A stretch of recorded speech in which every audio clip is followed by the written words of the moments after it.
orang nih. Kalau dipikirkan dianya siapanya saya gitu. Dengan ribuan orang yang mau belajar, otomatis saya harus ganti puasanya dia. Nah, sedangkan di sini juga saya banyak santri menetap di sini. Logikanya saya mending ngebelain dulu santri yang ada di sini dulu. Nah, daripada orang yang kenal selewat-selewat belum tentu loyalitasnya, belum tentu kesetiaannya, itu kan belum tentu. Nah, secara logika ya Pak. Nah, ini banyak orang yang nggak paham. Kok belajar ilmu ada biayanya? Kalau sudah jadi, ya dimanapun pasti pakai biaya kalau sudah jadi. Dan yang harus diingat, belajar ilmu agama, mesantren misal contoh ya, mesantren ngeluarin biaya nggak Pak? Belajar ngaji aja di desa-desa, di kampung-kampung, ngeluarin biaya nggak? Menurut Bapak nih, ada nggak ilmu gratis Pak? Nggak ada ya? Nggak ada. Apalagi sekolah, lebih mahal nggak Pak? Apalagi kuliah gimana Pak? Lebih abot, berat. Nah, dan sudah saya jelaskan, di sini kan banyak orang yang berobat ya, ngeluarin uang berobat 10 juta, 5 juta. Kalau di sini 5 juta udah ngobatin orang banyak. Maksudnya kalau di tempat lain 5 juta itu untuk berobat. Kalau di sini 5 juta itu untuk bisa mengobati orang. Jadi bukan berobat tapi untuk bisa mengobati orang. Menurut Bapak murahan mana Pak? Nah, jadi banyak yang nggak paham nih. Kalau di tempat orang 5 juta itu hanya berobat aja Pak. Hanya berobat aja udah 5 juta, 10 juta. Banyak artis-artis paranormal di YouTube itu mahal-mahal Pak. Berobat aja nyampe 10 juta, berobat aja. Kalau di sini daripada pakai biaya berobat 5 juta, mending pakai belajar di sini. Bisa ngobati orang dan paham ilmu-ilmu yang ngobati orang minta duit 10 juta itu. Jadi Bapak malah tahu, oh orang itu minta paranormal itu minta duit 10 juta tuh. Kalau di sini Bapak malah dapat semua rahasianya.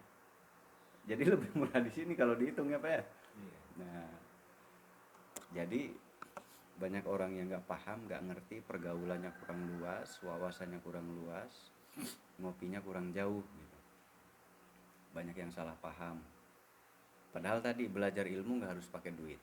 Yang penting siap. Karena saya juga dulu belajar ilmu, ya bingung ya. Saya juga pakai duit sih sebetulnya ya. Karena saya ke Kalimantan aja kan ngeluarin uang banyak. Waktu mondok di Kalimantan, Jawa Timur, Jawa Tengah, Banten, saya juga keluar duit banyak sebetulnya ya. Sampai motor waktu bujangan saya jual tuh. Waktu ijazah, kalau nggak salah waktu ijazah Nur Buat, saya jual motor tuh Pak. Waktu bujangan. Waktu bujangan ada motor kesayangan dijual tuh. Punya lagi motor, jual lagi. Jadi disebut nggak pakai duit, tetap pakai duit ya. Saya bingung juga. Soalnya saya juga pakai duit tuh. Disebut gratis, memang gratis ilmunya, tapi ongkos bekalnya saya pakai duit. Nah, contoh santri di sini. Santri yang di sini boleh dibilang gratis Pak, nggak ada bayaran bulanan. Tapi mereka tetap pakai biaya Pak. Mereka harus makan sendiri, harus resiko sendiri. Kan mereka tetap aja ngeluarin biaya. Nah, jadi intinya belajar ilmu itu ada di sini tuh ada yang gratis, ada yang pakai biaya ya. Yang pakai biaya gimana? Itu yang privat. Privat itu belajar rumusan-rumusan khusus. Ya, dimana kalau belajar manual itu semakin lama, bisa nyampe 3 tahun gitu. Bisa nyampe, kamu berapa tahun Han berarti? Hah? Berapa tahun di sini? 4 tahun. Nah, Farhan udah 4 tahun gitu untuk belajar ilmu kesepuhan, nyampe ke kesepuhan. Nah, jadi tinggal dipilih mau 5 tahun apa mau pakai biaya gitu ya. Mau 4 tahun apa? Kan misalkan saya beli buku Iya, sambil boleh saya ya. urus keluarga di sana sambil ya, Ya itu dulu karena dasarnya dari situ. Itu nanti butuh buat dasar. jadi bisa ntar kepayunnya Iya. belajar lagi gitu. Nah, ini mah kita ngobrol buat orang-orang di luar. Banyak yang ilmu kok diperjualbelikan gitu. Semua ilmu itu memang diperjualbelikan, bener nggak Pak? Ya benar, kalau mau bicara kasar, semua ilmu diperjualbelikan. Ilmu apapun itu, ilmu agama ataupun ilmu formal atau non formal, ya. Maksud diperjualbelikan gimana? Jadi bukan diperjualbelikan kalau ilmu agama, ya. Yang tadi dihapus ya, Rul. Yang tadi ada ilmu agama, kata-kata itu nanti dihapus. Banyak kalau orang koslet bahaya tuh. Yang belakang tadi. Nah, ilmu katanya ilmu diperjualbelikan. Nah, jadi begini. Ilmu itu sebetulnya bukan diperjualbelikan. Kalau diperjualbelikan terlalu kasar bahasanya, ya. Jadi ada mekanisme tersendiri. Bahasa yang tepat adalah semua ilmu memakan biaya. Nah, itu bahasa yang tepat, ya. Semua ilmu memakan biaya. Bapak kesini pakai ongkos nggak? Meskipun saya kasih gratis, nih Pak, puasa sendiri nggak usah bayar, nggak ada biaya apapun. Karena memang ada di sini tuh ada dua cara ya Pak. Ada yang sudah jadi, berarti pakai biaya. Ada yang bikin sendiri, ada yang ngelakuin sendiri, itu nggak ada biaya. Itu gratis, nggak ada biaya. Nah, misal Bapak ngambil yang gratis, Bapak tetap keluar biaya nggak? Tetap kan? Ongkos ya Pak. Nah, makanya Pak di sininya 2 minggu, keluar biaya nggak Pak di sini 2 minggu? Dari saya gratis Pak, tapi tetap nggak keluar biaya. Wajib ada biaya ya Pak. Meskipun dari saya gratis. Jadi tidak ada orang belajar ilmu apapun itu bentuknya yang gratisan tuh nggak. Misal saya minta dari si Abah gratis, ya berarti kamu nggak tahu malu kalau begitu. Masa nggak ngasih rokok-rokok acan, kopi-kopi acan. Nah, ya kalau rokok saya ngasih, kalau kopi ngasih, itu biaya bukan Pak?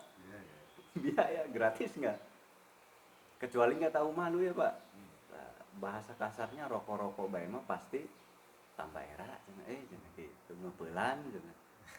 Saya ngalamin hal-hal seperti itu, saya ngalamin. Bermodalkan rokok, bermodalkan kopi, saya datang ke si Abah. Sesepuh zaman dulu ya, waktu saya masih bujang. Dari bujang, karena diberitahukan orang tua kita, mereka si Abah nah rek menta iya, rek menta pangabisana heunya atuh mawa rokok kopi gula. Itu orang tua udah nyuruh saya Pak, mawa rokok kopi gula. Akhirnya saya tertanam, oh berarti saat bertamu harus seperti ini. Itu adalah adab sopan santun, menghargai sesepuh yang mempunyai ilmu. Nah kalau kita plostrong nggak bawa apa-apa, ya nggak tahu malu aja, udah nyuruh orang kerja. Coba dipikirkan dengan akal sehat. Bukan masalah ilmu diperjualbelikan ya. Misal simpel aja, kamu mau bikin rumah, bikinin rumah saya gratis, nggak dibayar, ada yang mau nggak? Logika, orang mau kerja karena ada timbal baliknya. Nah, terus ini kan ilmu katanya. Ini bukan ilmu agama ya, berbeda. Ilmu agama itu adalah pesantren, belajar fikih, belajar ilmu-ilmu fikih, itu namanya belajar ilmu belajar ilmu agama. Kalau ini ekstrakurikuler, tidak harus belajar hal seperti ini, nggak harus. Bukan kewajiban. Yang wajib adalah belajar ilmu fikih, mondok pesantren, ya. Belajar ilmu tata cara ibadah dan lain sebagainya, hukum-hukum agama dan lain sebagainya. Nah itu yang wajib. Belajar yang seperti itu saja yang wajib pakai biaya nggak Pak? Besar sekali ya Pak. Anak berbulan-bulan dikasih bekal bertahun-tahun Pak, nyampe 6 tahun, 7 tahun. Belum makan, belum bayaran beli kitab dan lain sebagainya. Biaya besar sekali itu. Belum bayar bangunan, karena yang ngajar ngaji juga harus makan. Kalau kita nggak bayar ke pesantren, yang ngajar ngajinya siapa nanti? Yang ngajar ngaji harus makan. Kalau yang ngajar ngaji nggak makan, punya anak, punya istri. Aduh, ini yang bicara itu nggak disaring dulu nih. Ini ada soalnya yang bicara, saya jawab di sini ya. Ilmu agama saja pakai biaya. Karena yang ngajar ngaji punya anak, punya istri. Nah, yang simpel gini aja, ini si Ustadz ini nggak kerja, nggak punya penghasilan karena nggak kerja, bukan karyawan PT, bukan apa, karena fokus mengajar. Nah, kalau sampean nggak kasih duit, si Ustadz makan dari mana? Punya anak bini, ya mati kelaparan. Kalau udah mati si Ustadznya bisa ngajar nggak? Enggak. Ngaco nih yang bicara nih, nggak dipikir dulu pakai akal sehat. Jadi bukan masalah diperjualbelikan agama, tapi orang ini mendedikasikan hidupnya sepenuhnya di dalam pelajaran. Jadi orang ini kesehariannya ya belajar itu, mengajarkan itu. Jadi nggak kerja PT, nggak kerja pabrik. Kalau dia kerja PT pabrik ya sampean nggak bisa belajar karena dia sibuk kerja. Kang, saya mau belajar. Oh, ini jadwal kerja saya, piket malam nggak bisa. Besok nggak bisa, saya capek ngantuk. Soalnya malamnya piket. Nah, akhirnya sampean nggak belajar karena gurunya nggak ada. Sama nggak dengan guru SD? Ya sama. Guru SD kalau nggak digaji, mau nggak ngajar? Nggak bisa. Karena dia punya kewajiban harus dinafkahi. Jadi intinya semuanya menjadi pekerjaan. Semuanya, bidang apapun, hal apapun, kalau dia konsentrasi di situ, ya berarti dia harus bisa bertahan hidup di situ. Ya kalau gitu jangan jadi ustad. Ya oke-oke aja jangan jadi ustad. Berarti nggak ada ustad karena ustadnya kerja semua. Bingung lagi kan Pak? Bingung, iya. Nah makanya dalam berkata itu kita pelajari dulu kata-kata. Masa harus bayar belajar agama? Pelajari dulu. Maksud bayar itu begini ya, yang tadi dipahami tadi barusan saya ucapkan. Orang yang mendedikasikan kesehariannya memang mengajar ngaji, maka dia tidak punya pekerjaan lain karena sibuk mengajar. Begitu ya. Jadi otomatis karena dia sibuk belajar dia nggak kerja. Nah kita sebagai orang tua murid harus mengerti bahwa si ustadz ini nggak kerja apa-apa. Dia ngajar fokus masyarakat kita. Ini kadesnya juga harus merhatiin nih Pak kadesnya. Banyak ustadz-ustadz di kampung yang memang istiqomah ngajar ngaji, sedangkan penghasilan nggak seberapa. Minimal berasnya dikasihlah setiap ustadz di desa-desa ya, perhatikan tuh. Banyak ustadz-ustadz di kampung tuh yang tidak tersentuh oleh perhatian. Jadi mereka nggak fokus kerja, mereka fokusnya mengajar. Nah maka kita yang harus sadar bahwa orang ini harus dihidupin. Gitu. Kalau kita kan bebas kerja, kalau dia ya nggak bebas kerja. Kalau dia kerja ya bubar. Bener nggak Pak?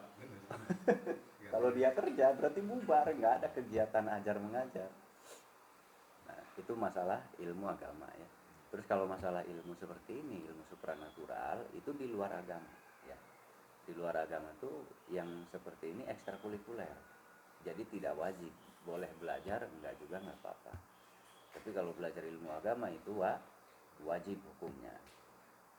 Nah, jadi kalau ilmu yang seperti ini netral, tidak wajib dipelajari dari agama dan boleh dipelajari oleh agama apapun. Kalau ilmu supranatural itu netral ya. Nah, jadi seperti itu contohnya.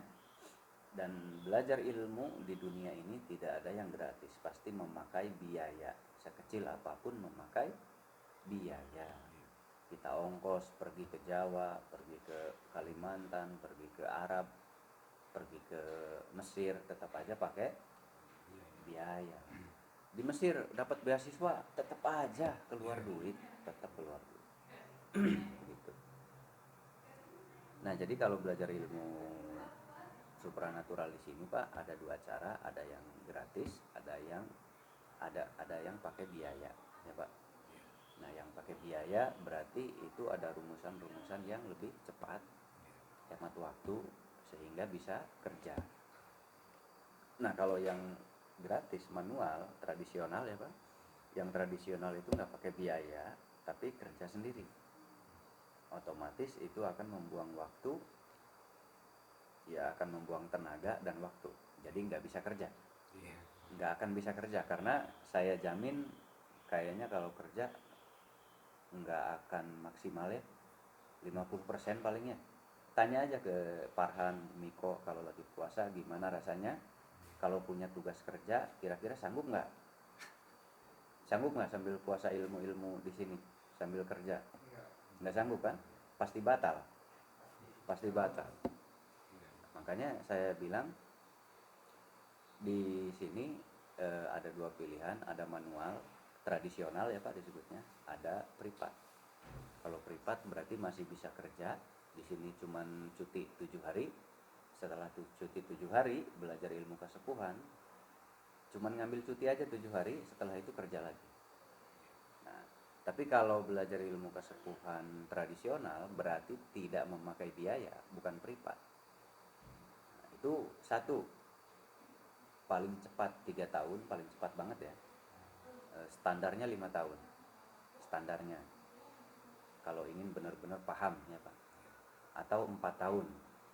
Kalau ingin betul-betul paham. Nah, jadi taruhlah 4 tahun. Kalau ingin paham ilmu kesepuhan 4 tahun. Dan buang waktu nggak tuh 4 tahun? Buang waktu, kecuali bagi anak muda. Nah, makanya saya buatkan pilihan untuk yang sudah berumur. Daripada buang waktu berarti bisa privat. Gitu. Ini dipahami dulu nih. Saya bukan memperjualbelikan ilmu ya. Anda nggak punya uang sepeser pun bisa belajar di sini. Saya ajarkan. Nah, coba di sini, Farhan, Miko dari Lampung, Farhan dari Banten. Coba jawab dulu. Miko, kamu pakai biaya berapa juta belajar di sini? Enggak kehitung sih ya. Kalau Maksudnya kesini, saya minta biaya ke kamu berapa? enggak ada. Nggak ada, gratis. Gratis kalau untuk Nah, Farhan gimana? Sama, kalau untuk biaya nggak ada, Gratis. gratis. Nah, tapi belajarnya lama nggak? lama. Lama. Ya, lama berproses. Lama. Nah, Miko berapa lama? Udah mau 4 tahun. Iya. Farhan udah 4 tahun. Nah, jadi belajar di sini itu gratis. Tapi berapa lama kamu? 4 tahun. 4 tahun. Iya, 4 tahun. 4 tahun. Ya. Jadi tinggal dipilih mau yang 4 tahun atau yang cepat, berarti ada privat, ada rumusannya. Nah, kalau privat berarti yang mengerjakan adalah saya yang mengerjakan dan bertanggung jawabnya. Nah, kalau belajar sendiri berarti saya tanya waktu puasa, kalau misal kamu kerja di PT, Iya. terus menjalankan amalan-amalan yang saya berikan, sanggup nggak? Ya enggak, Iya. lemas. Lemas pastinya. Apalagi puasanya, Terganggu pastinya kerjanya juga nanti. apalagi Jadi, puasanya bukan puasa sunnah biasa. Nah, terganggu. sanggup nggak kerja sambil puasa gitu, apalagi yang terakhir tuh? Enggak Enggak. salah satu. Mungkin pingsan. Nah, apa jawabnya? Pingsan. Tuh, jelas ya? Jelas. Jadi tidak bisa main-main karena ini belajar ilmu kesepuhan, bukan ilmu iseng-isengan ya. Jadi belajar ilmu di sini gratis? Gratis. Gratis. Tidak usah bayar. Jadi Anda nggak punya uang sepeser pun bisa belajar di sini. Bener apa bohong ini? Benar. Nah, ini saksi karena ini orang luar kota ya. Miko dari Lampung, ini dari Banten. Jadi Gratis. gratis. Tuh, gratis kan? Nggak usah bayar. Jadi belajar ilmu di sini gratis. Nah, kalau nggak percaya telepon langsung, nanti Mas Farhan, Mas Miko telepon langsung. Emang belajar di sini gratis? Iya gratis. Semua orang juga tahu belajar di sini gratis. Nah, kamu kalau mau pulang pakai ongkos nggak? Pakai. Pakai duit? Pakai. Nah, itu biaya bukan? Biaya. Nah, kalau dari sana mau ke sini pakai biaya nggak? Sama biaya. Sama. Jadi hitungannya gratis nggak? Iya. Di sininya gratis, Iya. tapi tetap pakai Biaya. biaya. Makan Makan pakai biaya juga. selama 4 tahun kalau dihitung. Iya. Makan dan lain-lain banyak. Kayaknya lebih dari 5 juta deh. Lebih. 10 juta lebih. Lebih. Kayaknya 20 jutaan nyampe. Nyampe seperti itu. 4 tahun bisa 30 juta deh kalau diperkirakan oleh saya ya. Iya. Kalau saya perkirakan 4 tahun itu 30 juta. Itu biaya untuk apa? Makan. Seharian. Keseharian. Karena saya tidak Menanggung. menanggung. Tapi ada beras ya. Iya. Kalau beras saya suka bantu, suka ada beras. Tapi untuk rokok dan lain-lain kan masing-masing. Iya. Jadi tetap pakai Biaya meskipun ke sayanya gerak, gratis. dari saya Gratis. gratis. Tapi biaya hidup Ya tetap pakai kalau biaya. dihitung habis berapa? 30-an habis Iya, kurang lebih 30. selama 4 tahun. Iya. Coba aja dikalkulasi. Ilmu dari saya gratis, nggak usah bayar. Bahkan beras kalau lagi ada selalu standby beras. Tapi mereka selama 4 tahun 30 juta habis itu. Habis 30 juta. Belum lagi mereka membuang waktu. Mungkin teman-temannya sudah kebeli motor. Sudah kebeli pacar juga. Iya. Ini masih jomblo, motor nggak punya. Nah itu pengalaman saya waktu muda. Saya punya motor malah dijual. Akhirnya waktu saya menikah, mungkin pengantin nggak punya saya mungkin ya. Karena saya nikah aja dibiayain oleh saudara. Jadi beneran Mbak, waktu saya nikah tuh dibiayain sama saudara. Jadi nggak punya duit sepeser pun. Untung ada yang mau, laku, untung laku ya. Jadi waktu saya nikah nggak punya apa-apa, nikah aja dikasih duit oleh saudara. Ini buat biaya, saya dikasih 4 juta waktu itu untuk biaya nikah. Itu dari saudara. Saya punya berapa? Kalau nggak salah saya punya 500.000 pulang kerja. 500.000 bisa menikah. Duitnya 4 juta dari orang lain. Nah, teman saya udah punya warung, udah punya toko, udah punya motor, saya kawin aja dikawinin orang. Nah, itu namanya mereka punya tempat usaha, mereka punya motor, tapi mereka nggak punya ngerti nggak? Nah, jadi kamu jangan merasa kismin. Mereka punya motor, kamu punya mereka yang punya motor kerasukan repot. Nah, kamu ada yang kerasukan jaraknya jauh nggak punya motor repot juga. Repot juga. Jadi kamu harus akrab dengan teman yang punya Motor. Nah, teman punya motor, kamu punya ilmu, disatukan jadi saling membantu. Ya itulah. Yang punya motor nggak punya ilmu, yang punya ilmu belum punya motor. Nah, tapi nanti ya sama. Nanti juga punya sama dengan mereka begitu. Itu harus diingat ya. Jadi kamu jangan berkecil hati, waduh saya nggak punya apa-apa. Kamu jangan lihat itu. Mereka juga nggak punya apa-apa. Oh, mereka udah punya tempat usaha. Adu ilmu, punya nggak? Enggak, mereka nggak punya ilmu. Mereka punya duit tapi nggak punya ilmu. Jadi jangan berkecil hati, tetap pede. Oh, saya nggak kerja, saya nggak punya motor. Emang laku? Laku karena kita punya Nah, mereka punya motor. Jangan minder, dia mah sudah kerja, motor sudah punya. Jangan mikir itu. Karena mereka nggak punya ilmu. Jadi manusia nggak ada yang sempurna ya di situ. Dia punya motor tapi nggak ada ilmu. Kamu nggak ada motor tapi ilmu sudah masagi begitu ya. Bahkan kalau motor mah dikasih. Dulu saya sekali yang ngasih sapi dikasih sapi 2, 3. Jadi ada yang ngasih aja sapi. Motor yang ngasih aja 3 kali tuh. Jadi nggak usah beli, nggak usah beli.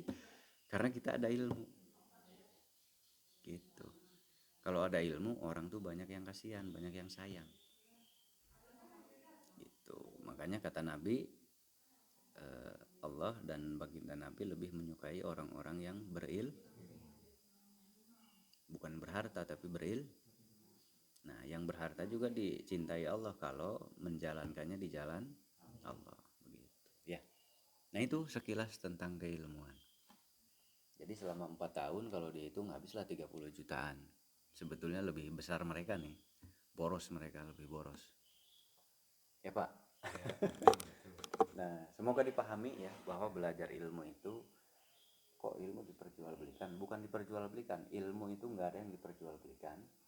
Tetapi semua orang yang belajar ilmu pasti habis duit besar sekali. Pasti habis besar. Apalagi yang kuliah ongkos bolak-balik tiap hari.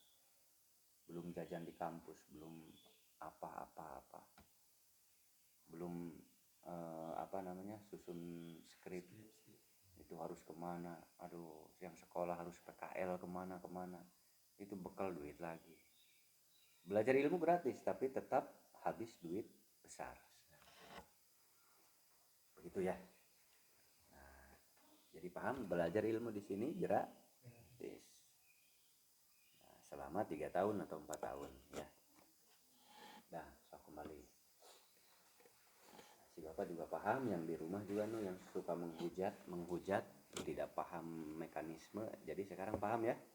Sudah dapat hidayah bahwa belajar ilmu di pesantren itu sebetulnya gratis. Yang berat itu adalah biaya makan sehari-hari, biaya sekolah dan lain sebagainya. Gitu. Nah, begitu Pak.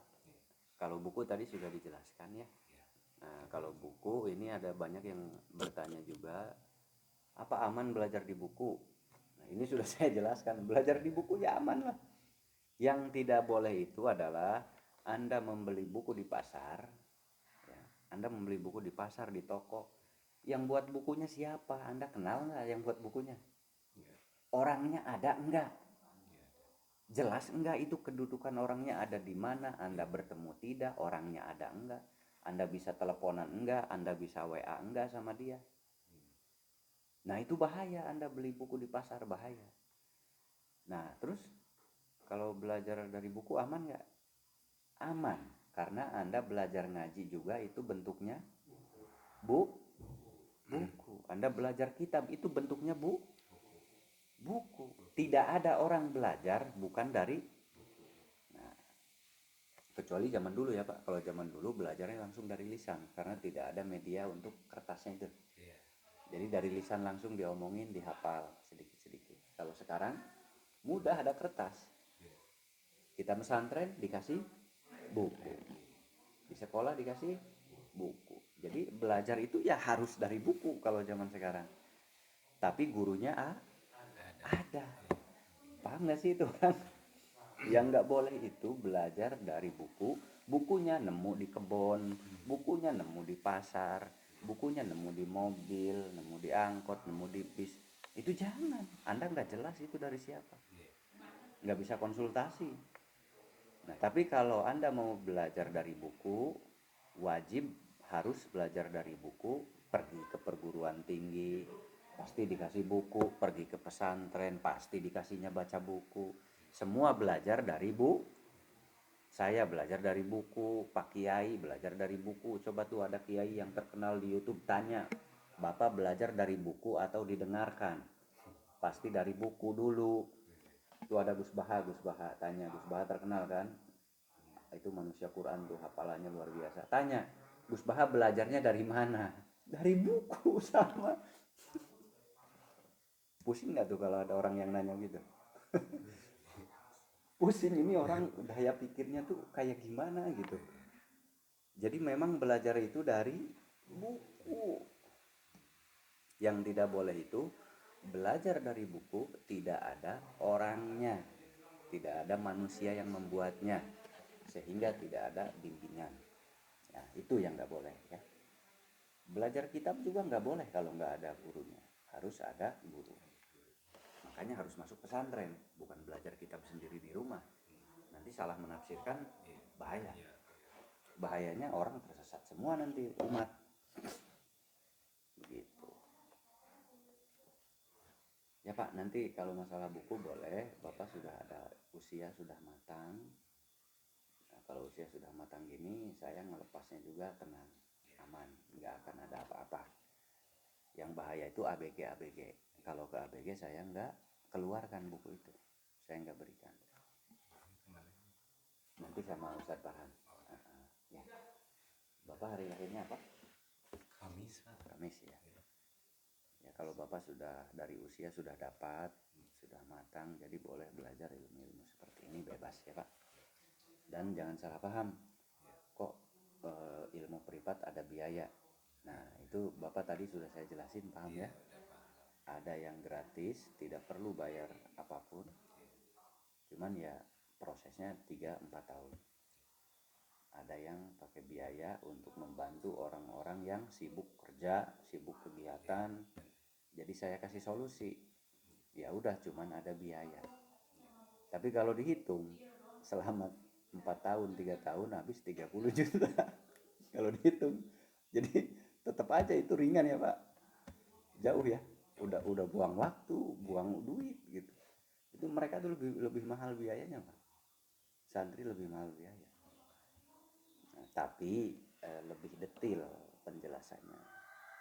Lebih detail dan lebih memahami, bedanya itu. Kalau privat tentu pemahamannya lama. Gitu. Ada yang mudah cepat dipahami, tapi ada yang lama sekali dipahami nantinya. Nah, tapi kalau nyantri karena 3 tahun di sini, 4 tahun di sini, jadi lebih memahami betul seperti apa sih rangkumannya. Nah, mereka lebih banyak memahami. Begitu. Bedanya dengan yang privat. Kalau privat pasti pemahamannya banyak yang tertinggal karena belajarnya terlalu cepat. Kecuali orangnya jenius ya. Ya udah atuh Bapak diantos nanti sama Mas Miko nggak apa-apa.